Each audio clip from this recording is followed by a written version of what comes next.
मर्द की गैरत। तारीख की किताबों में एक वाक़या दर्ज है कि एक बद्दू की दुल्हन को जिस घोड़े पर बिठाकर लोग लाए थे, दुल्हन के घोड़े से उतरते ही इस बद्दू ने इस घोड़े की तलवार से गर्दन अलग कर दी। लोगों ने इससे ऐसा करने की वजह पूछी तो कहने लगा कि मैं ये बर्दाश्त नहीं कर सकता कि मेरी बीवी के उतरने के फौरन बाद ही कोई और इसकी पीठ पर बैठ जाए और दुल्हन की सवारी की वजह से ताहाल घोड़े की पीठ गर्म हो और कोई गैर मर्द इस हरारत को महसूस कर ले।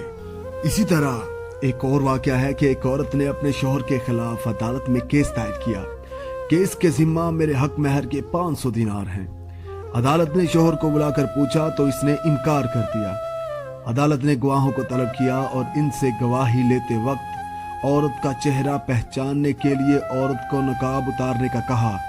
इस पर उसका शौहर जल्दी से खड़ा होकर कहने लगा, काजी साहब, मैं तस्लीम करता हूं कि मुझ पर मेरी बीवी के 500 दिनार लाजिम हैं, बस आप इसका नकाब ना उतरवाइए। ये सुनकर बीवी कहने लगी कि काजी साहब, आप और तमाम हाजिरीन गवाह रहिए कि मैंने अपना हक महर मुआफ कर दिया, इनको बख्श दिया। काजी बेचारा हैरान और परेशान कि ये क्या हो रहा है।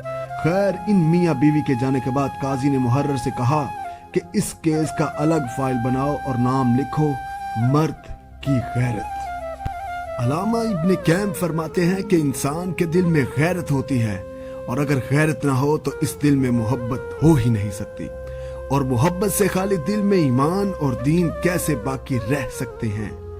अलमिया ये है कि आज के तरक्की याफ्ता दौर में हव्वा की बेटी और असमत मुस्लिम को बिला रोक टोक नीम बुरहाना करने पर उम्मत फख्र कर रही है और इस्लाम का वकार चंद टकों की भीड़ चढ़ चुका है।